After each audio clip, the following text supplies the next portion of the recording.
Football vloggers, everything wrong with football. I disagree. I am a vlogger, but I disagree. What about ticket prices? What about games being moved to different countries when they shouldn't be played there? What about games being played at 8:15 at night so fans can't get home from games or travel to them? What about clubs being owned by actual countries? An entire country can own a football club now. I personally see the argument for a lot of these things. For example, if a football vlogger has a ticket to a game that's sold out, that means a real fan has applied for a ticket or gone through the ballot, got a membership, has a season ticket, and they sell that on each week for profit. That person isn't a real fan, they're cheating the system, and the problem starts with them. I do actually agree it's ridiculous when a vlogger takes a ticket from a real fan. It should never happen. There should never be a game where it's so massive, but a vlogger turns up there instead of a real fan. That should never happen. That should never, ever be the case, and I'm fully on board with that. I would never do that myself personally. However, the tickets that go to resale websites like Viagogo and websites like that where tourists get tickets from, to get to there in the first place, they have to be bought by a real fan or a supposed real fan of the club to then sell on. That person is the issue. And the issue is with the ticketing system in general and how fans have been priced out of football in the first place and how it's made and geared towards more tourist fans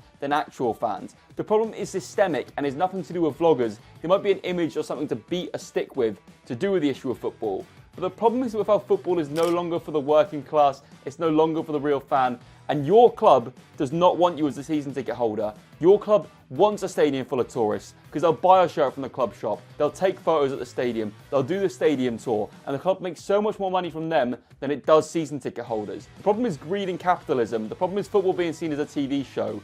It's not vloggers. Realistically, clubs don't even really need to charge for tickets. You think about the fact they can spend £40 million on a player to go to their youth team, or they can spend £20 million in wages on a player that never plays a game of football for them. They'll cut the wage of staff, they'll increase fan ticket prices. But the fan ticket price increased by £10 per ticket doesn't even touch the sides of the cost they spend on players which don't even contribute towards their football team. That is the issue of football. The issue is that a state can take over a football club and use a football club to sports wash an entire ideology over football. Football vloggers are not the problem. They're an issue at times, and I completely get if you went to a massive game and you had a vlogger next to you the whole game when you're a real fan of the club. That shouldn't happen, and I would hate that too. And I also get why people don't like vloggers in the sense that they get paid to go and watch football. I would hate them too if I wasn't one, so I get that. But football vloggers are not everything wrong with football. Everything wrong with football is how the game has been lost to capitalism.